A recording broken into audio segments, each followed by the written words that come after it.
श्री गणेशाय नमः. श्री गुरुदेव दत्त. श्री स्वामी समर्थ. जय जय स्वामी समर्थ.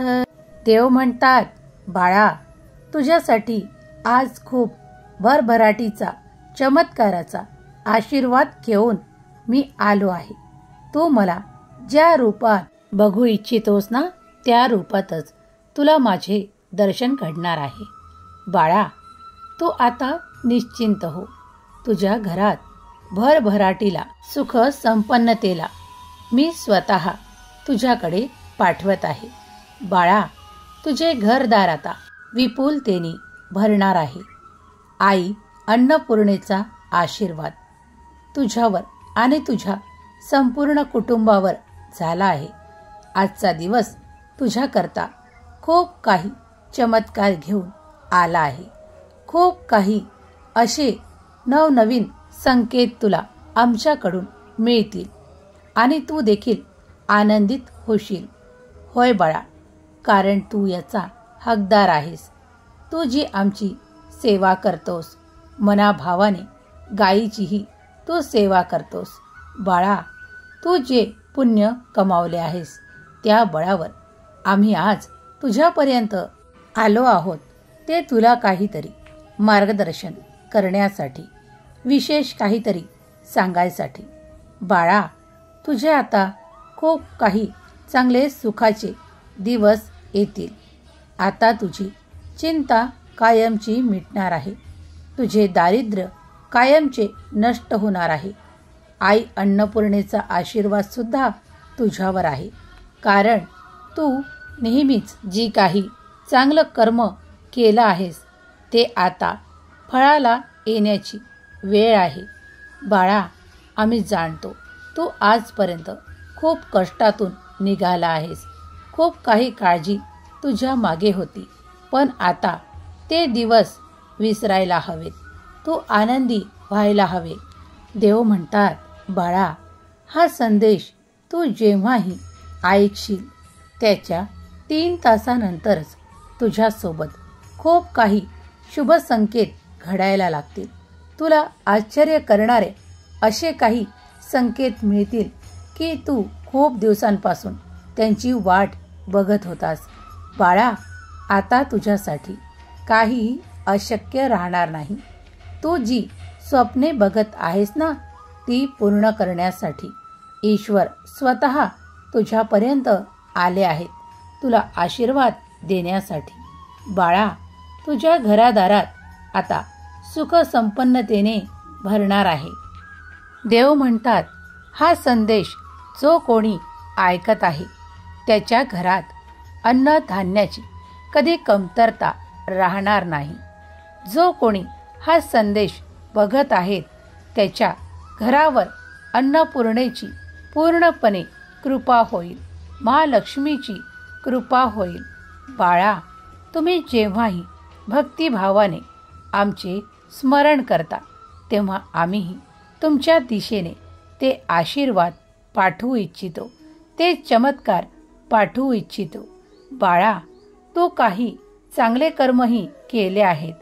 आता जे तुझे इच्छिलेले आहे ते प्राप्त होण्याची वेळ आली आहे. बाळा, तो खूप काही काळ असा देखील काढला आहे का त्यात तुला खूप चणचण जाणवायची. खूप काही वेळेस तू काही इच्छांना दाबूनही धरत होतास, कारण त्या पूर्ण करण्यासाठी तुझ्याकडे पुरेसे असे धन नव्हते. बाळा, आता मात्र ती परिस्थिती बदलणार.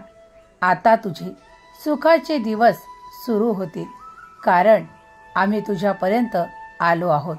हा सुंदर संदेश जे कोणी यावेळेस बघत आहेत त्यांना आता काळजी करण्याचे काही कारण नाही. कारण ईश्वर स्वतः, परमेश्वर स्वतः तुमच्यापर्यंत हा संदेश देऊ इच्छितात की हा संदेश तुम्ही पूर्ण ऐकावा. हा संदेश ज्याही घरात, ज्याही ठिकाणी ऐकल्या जाईल त्या ठिकाणचे जे काही दोष असतील, जे काही दारिद्र्य असेल ते याच क्षणी स्वामी महाराज संपवतील.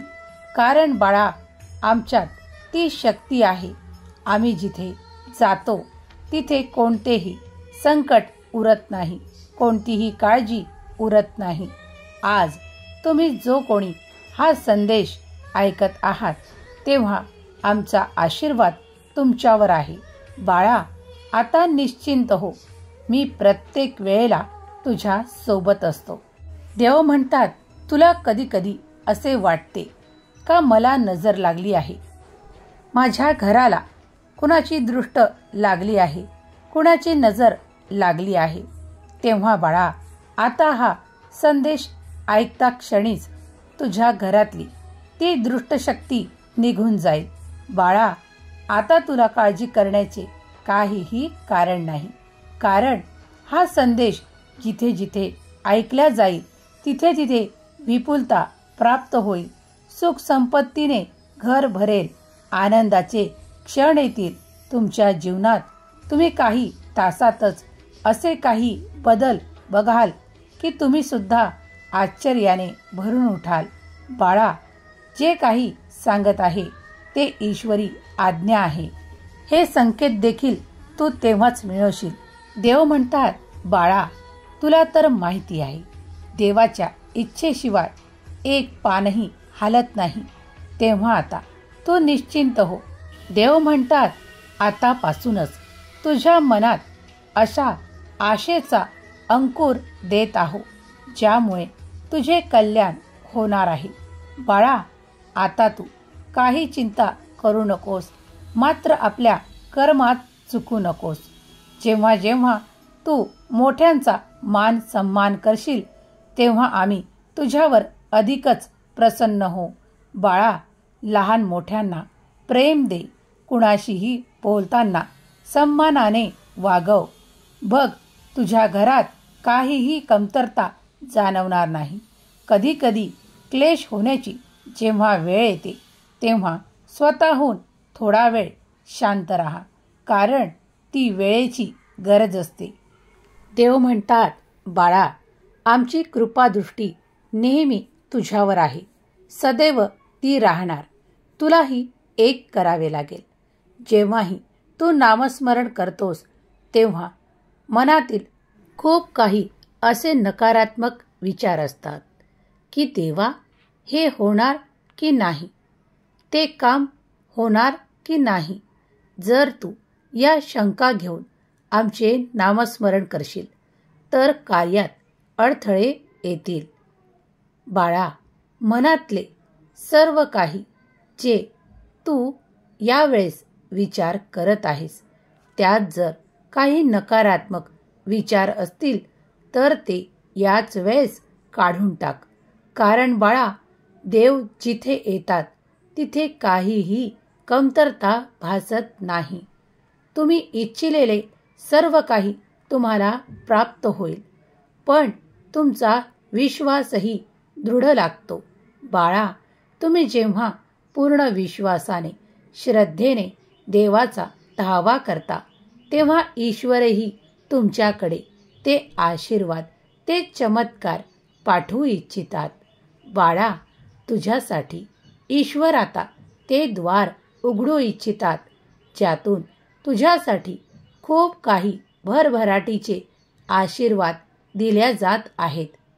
देव म्हणतात, तुझा असा सुखाचा काळ सुरू होत आहे की तू आयुष्यभर देखील असा काळ बघितला नाहीस.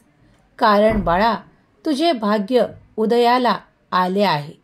कारण तुझी भक्ती आता श्रेष्ठ पदावर आहे. तू विश्वास केला आहेस का ईश्वर आहेत, मी जे मागत आहे ते ईश्वर मला देतील, नक्की देतील. तू जेव्हा हा विश्वास मनात ठामपणे ठेवशील तेव्हा तुला अशक्य असे काहीच वाटणार नाही. कारण बाळा, आमचा आशीर्वाद जिथे असतो तिथे अशक्य काहीच नसते. जेव्हा जेव्हा तुम्ही आमच्यावर पूर्ण विश्वासाने आणि आमचे नामस्मरण करून आम्हाला आठवण करता तेव्हा आम्हीही तुमचे कार्य सिद्ध करण्यासाठी तिथे येतो. तुमच्यासाठी आम्ही तेव्हाच तत्पर होतो जेव्हा तुम्ही आमचा धावा करता. बाळा, ईश्वराला तुमच्याकडून काहीही नको. ईश्वर फक्त हेच इच्छितात की बाळाने नामस्मरण करावे, ईश्वर चिंतन करावे. जर आई बापाला कोणी विसरले तर कसे चालेल? म्हणून बाळा, आम्हीही तुझे जन्मदाता आणि पालनकर्ता आहोत. तेव्हा तुम्हीही आठवणीने स्मरण ठेवावे. जेव्हा जेव्हा ईश्वर परमेश्वर तुमच्याकडे खूप काही मोठ्या प्रमाणात आशीर्वाद देतात, तेव्हा त्यांचेही धन्यवाद तुम्ही मानले पाहिजेत.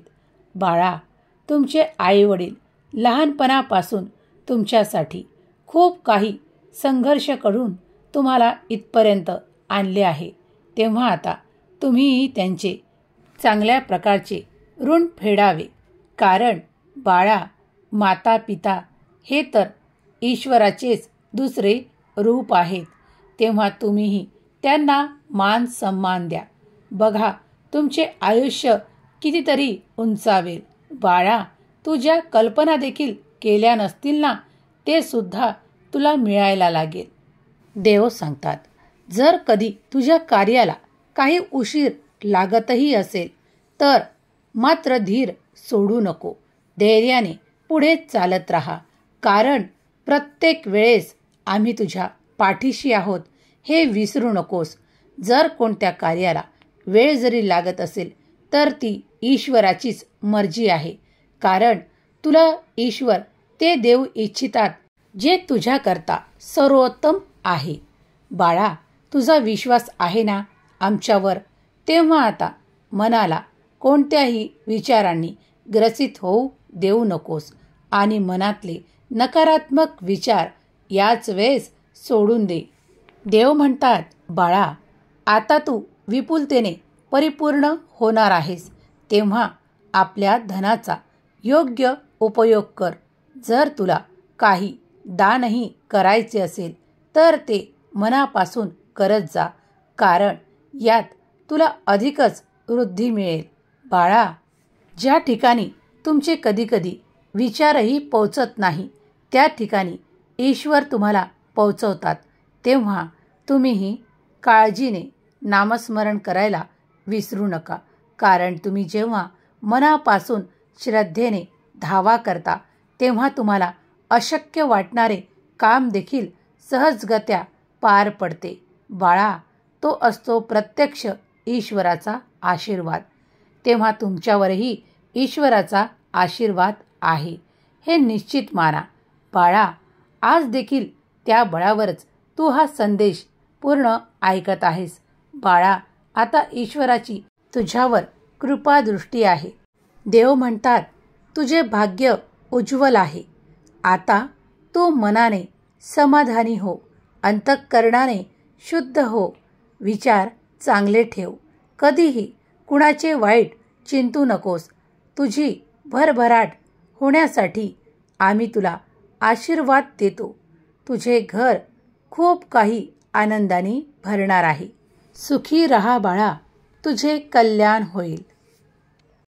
अवधूत चिंतन. श्री गुरुदेव दत्त. श्री स्वामी समर्थ. जय जय स्वामी समर्थ.